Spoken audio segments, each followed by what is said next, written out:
Je vais passer maintenant la parole au docteur Khoury sur les déformations multi-étagées des membres inférieurs, orientation d'une équipe pédiatrique.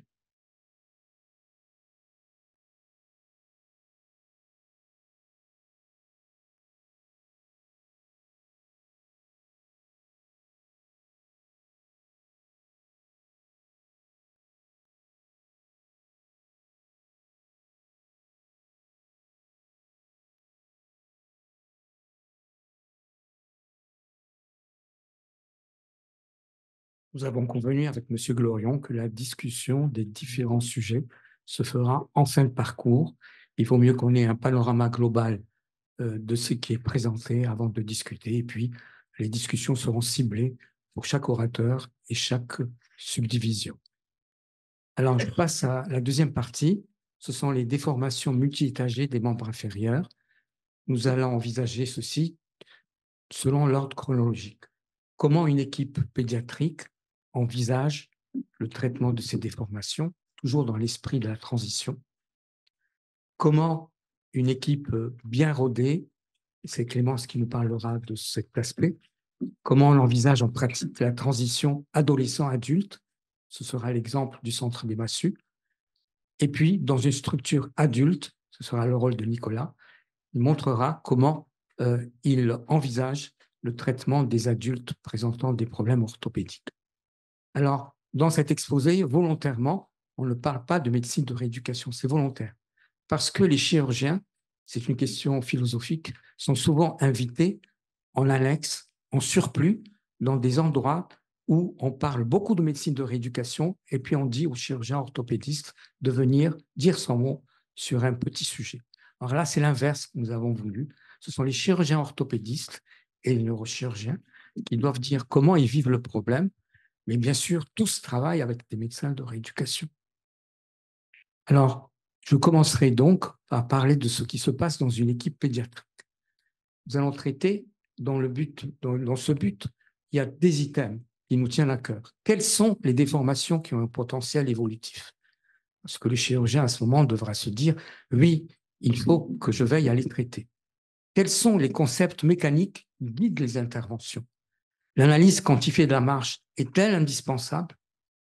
Et puis, il y a un nouvel horizon. La chirurgie conservatrice de la hanche, elle a de nouvelles exigences. Et tout cela sera fait avec des exemples illustrés qui montrent les bénéfices de cette chirurgie chez l'adolescent en prévision, toujours en prévision, d'une perte de fonction à l'âge adulte.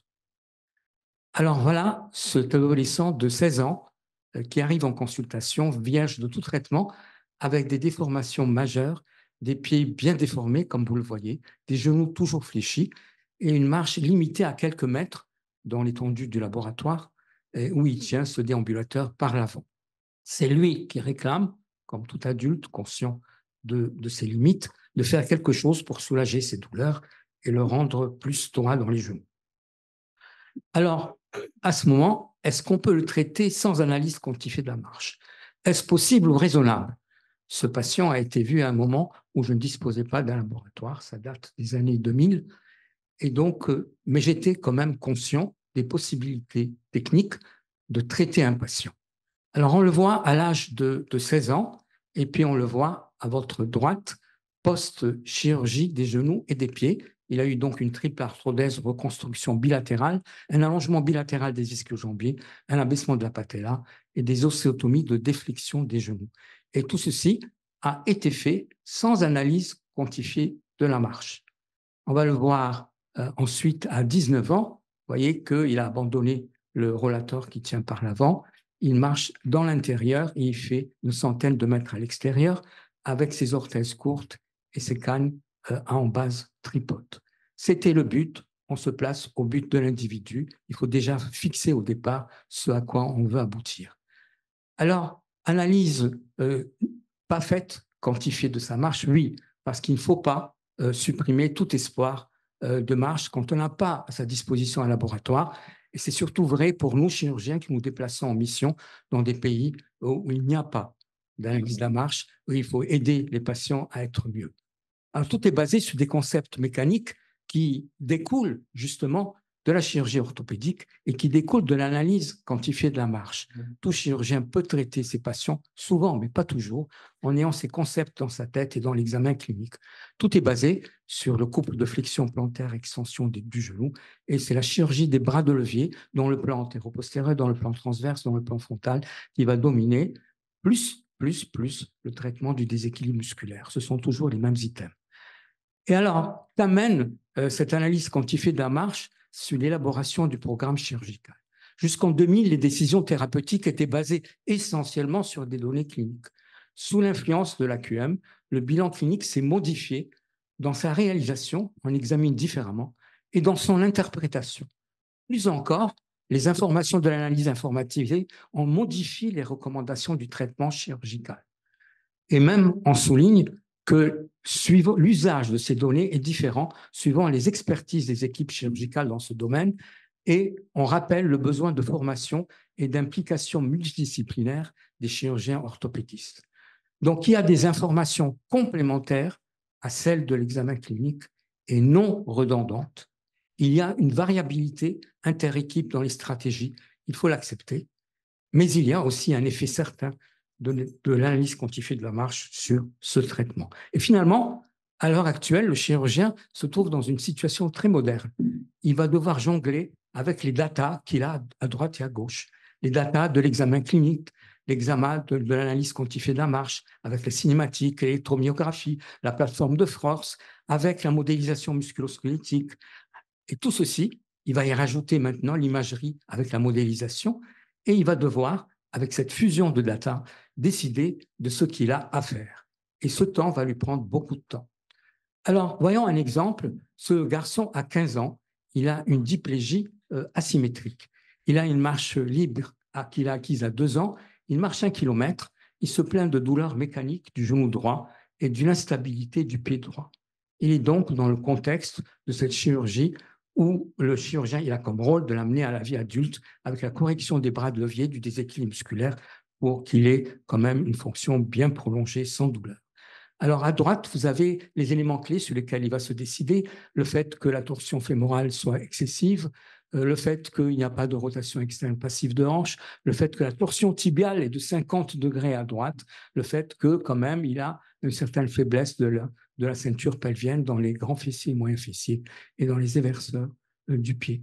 Et puis, il va analyser, il va mettre en plus l'analyse de sa marche, et avec les flèches, j'ai marqué ce qui est le plus saillant, c'est-à-dire qu'à votre gauche, le genou est en flexion et que dans le plan transverse, la hanche droite est en endorotation. Avec tout ça, avec l'examen clinique, il va devoir faire un petit programme qui va être une dérotation fémorale, une dérotation tibiale en sens inverse, un allongement des ischios, un transfert du rectus sur le gracile, un allongement du tibial postérieur et une fasciotomie des genoux.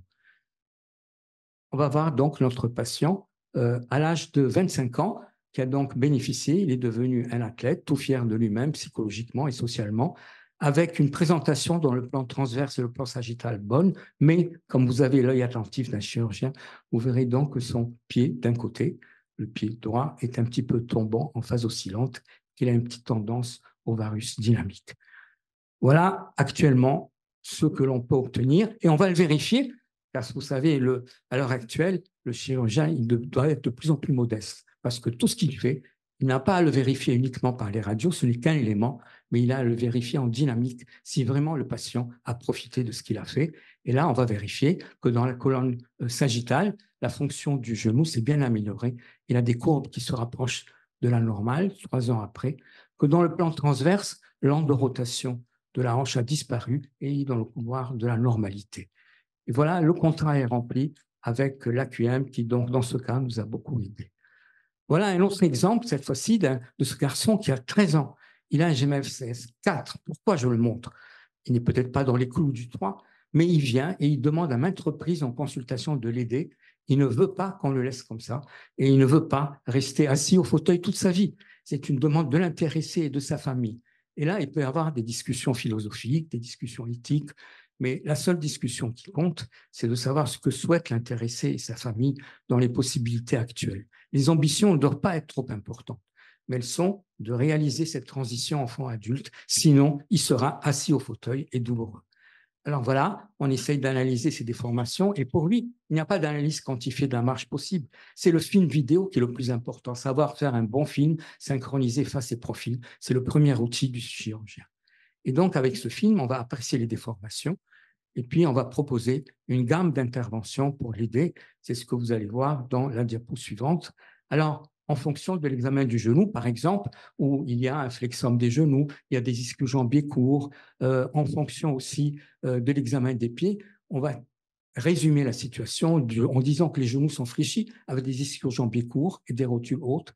Les pieds sont mal motorisés et effondrés en valgus en charge et on va lui proposer une triple arthrodèse reconstruction. C'est toujours le bras de levier. C'est pas une triple arthrodèse en place, mais on reconstruit les pieds bilatéral. Ça va être un allongement intramusculaire bilatéral des ischios internes, une ostéotomie fémorale distale de déflexion, un abaissement bilatéral des rotules, un raccourcissement du ligament patellaire.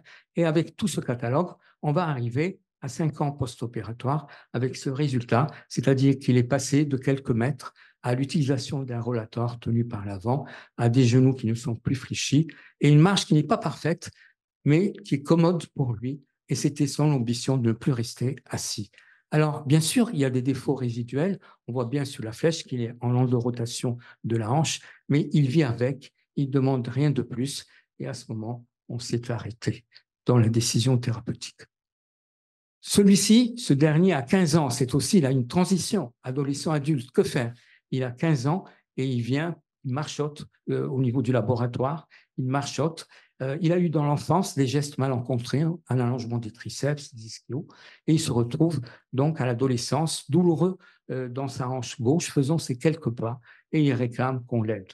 Alors bien sûr, il y a une décision thérapeutique qui peut être prise par n'importe qui. La source de la douleur, c'est la luxation de hanche, mais c'est ensuite une cascade d'interventions à proposer en plus qui peut porter à discussion. Donc l'ambition, au départ, c'était de lui rendre cette hanche douloureuse, et on considère son analyse de la marche où on voit qu'il y a un tas de défauts dans les 3 plans de l'espace, mais le premier à traiter, c'est la hanche gauche douloureuse, avec quand même une hanche gauche qui a une faiblesse des muscles abducteurs. Il est traité de cette hanche, il a son arthroplastie totale, et vous allez le voir là, après l'intervention, où il est mieux, il est moins douloureux, mais il marche avec les déformations qui sont au-dessous de la hanche, c'est-à-dire le genou, les genoux et les pieds. Et c'est à ce moment qu'on va lui proposer le traitement complémentaire pour assurer au mieux sa fonction. Et ce traitement complémentaire, il va être basé essentiellement sur les problèmes transverses des flèches, c'est-à-dire qu'il a une hanche qui est très en rotation, au moins 30 à 40 degrés, et donc il faudra essayer de corriger ce mouvement en plus des autres déformations, c'est-à-dire d'amener cette courbe vers la normalité. Alors, l'examen clinique, là, est fondamental. Il n'a pas de rotation externe passive de la hanche. Il a une torsion fémorale difficile à déterminer, je vous dirai pourquoi. Il a aussi des moyens fessiers et grands fessiers qui sont un peu plus faibles.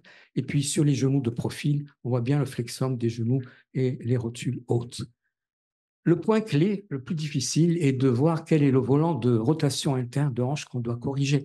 Et c'est là qu'intervient l'imagerie moderne, la modélisation, et modéliser son bassin avec les genoux. Et on s'aperçoit que la pièce fémorale, et bien sûr, on la voit bien, la boule sphérique, elle est mise dans un cotyle bien orienté dans l'espace, mais on s'aperçoit que le fémur distal, il présente 30 degrés d'antéversion par rapport au fémur proximal. Alors, c'est là que le chirurgien qui veut corriger la déformation des membres inférieurs, quand il fait la fusion de ces datas, il se dit, mais quelle quantité je vais donner pour corriger ce défaut? Si je donne les 30 degrés, la hanche risque de se luxer en arrière, la hanche prothétique. Si j'en donne moins, il va me rester un résidu. Donc, je suis obligé de limiter mon ambition et de prévoir par modélisation la correction des genoux et de l'endorotation de la hanche gauche pour être prêt au bloc opératoire à faire ce qu'il faut. Le voilà donc 8 mois après la correction des membres inférieurs et on voit qu'il commence à déambuler correctement avec son déambulateur, son Q-Walker. On va le voir 2 ans après. Il vient en consultation de cette manière parce qu'un rééducateur autour lui a dit « Écoute, tu te débrouilles bien, supprime toute aide externe. » Ce en quoi vous et moi, en tant que chirurgien, nous ne sommes pas très rassurés. Enfin, il marche comme ça actuellement et il a une endorotation quand même persistante. de sa hanche gauche, moindre qu'avant, et il vient avec cette canne qu'il n'utilise presque plus. Alors, on essaye de lui donner un outil. L'outil va être cette canne en T pour qu'il ne soumette pas trop sa hanche gauche à des sollicitations à l'extérieur, car nous avons comme optique d'avenir la surveillance de cette prothèse totale de la hanche gauche qui est soumise à des contraintes, et nous avons à traiter ce pied gauche, lui, qui aura besoin d'un appui meilleur pour la marche. Alors, on arrive au dernier volet, maintenant, chez ces patients, qu'attendre de la chirurgie de préservation de hanche chez ces malades? Alors, c'est important parce que ces malades, le GMF-CS3, sont des malades dont l'état fonctionnel varie avec l'âge, et ça, il faut le savoir. Leur statut peut être détérioré par une attitude vicieuse, une luxation de hanche, c'est ce que vous venez de voir, des déformations multi-étagées, entraînant une dégradation motrice et éventuellement une perte de la marche. Et ça, c'est la prévision de la vie adulte. Un GMF-CS3, il a un haut risque de dégradation. Le 1 et 2, il y en a très peu qui ont des risques de hanche, pratiquement tous normaux. Le 4 et 5, tout le monde sait, c'est enseigné de partout, qu'ils ont un risque important de dégradation. Mais peu savent que ceux qui ont le 3 ont un risque potentiel important par une perte de la fonction. Alors que la chirurgie de préservation donne de bons résultats cliniques et radiographiques, amélioration de l'état fonctionnel, augmentation du périmètre de marche, diminution de la symptomatologie clinique, stabilité des résultats à long terme, et ceci est démontré par 2 séries relativement récentes, celle de Schoenecker, qui est lui aussi agressif que de l'anticonception, c'est-à-dire qu'il faut corriger avec une approche raisonnée les défauts de la hanche pour ménager l'avenir de ces patients, et nous l'avons confirmé par notre analyse de résultats à long terme de cette chirurgie de reconstruction. Il existe aussi une donnée importante, c'est que quand la chirurgie de reconstruction ne peut pas être faite, mais quand le choix du Chiari est proposé, il donne aussi de bons résultats. C'est mieux que de ne rien faire. Alors voilà l'exemple de cet enfant de 13 ans, que vous voyez, qui lui marche comme ça. Il est grossièrement un gros hémiplégique gauche et il a cette hanche gauche qui est luxée. Que faire? Il n'y a pas d'attitude attentiste. Il a une attitude vicieuse. Il a une rétraction des adducteurs, des fléchisseurs de hanche. Le cliché en abduction n'est pas favorable puisqu'il ne réintègre pas bien sa hanche. Donc là, il appartient à ce groupe qu'il faut traiter et il faut réussir à le traiter. Et ne pas le traiter avec des manières empiriques, mais savoir où on va, qu'est-ce qu'on veut faire de lui. Et voilà, c'est là qu'intervient la modélisation. On va essayer de déterminer dans l'espace, avant de l'opérer, quelles sont les corrections à donner sur l'ordinateur. Correction, par exemple, de lui donner un peu d'antéversion à l'acétabulum, lui corriger le plan frontal en donnant de l'inclinaison, et tout ceci est déterminé à l'avance pour aboutir donc 4 ans après l'opération à cette situation clinique qui n'est pas fantastique. Le but n'est pas probablement d'améliorer, il a une faiblesse, sa clinique, lui enlever les douleurs, c'est sûr, libération des adducteurs, réduire sa hanche, faire l'isostotomie et obtenir une hanche stable à distance. C'est celle que vous voyez en bas et à droite. C'est le but ultime chez ces patients. Alors, dernière diapositive, cette adolescente de 16 ans, elle vient parce qu'elle a une contraction asymétrique de la hanche gauche, des adducteurs, des fléchisseurs, et elle se plaint de douleur. Elle se trouve dans une situation de la radio en bas, c'est-à-dire une hanche qui est subluxée, déformée, un cotyle mature, et c'est là qu'on se pose des questions. Est-ce qu'on attend longtemps qu'elle ait encore plus mal pour proposer une prothèse, ou bien on fait de la chirurgie de conservation? C'est ce qu'elle a eu, libération musculaire, ostéotomie de Chiari, et on la voit marcher donc une bonne année après, avec une diminution nette de l'attitude vicieuse, pas de douleur, et ce résultat radiographique, il importera de surveiller dans les années qui suivent, mais le but est toujours d'assurer cette transition enfant-adulte. Je vous remercie pour votre attention. Merci beaucoup pour cette belle communication et ces belles images, avec une action très efficace chez nos adolescents et jeunes adultes.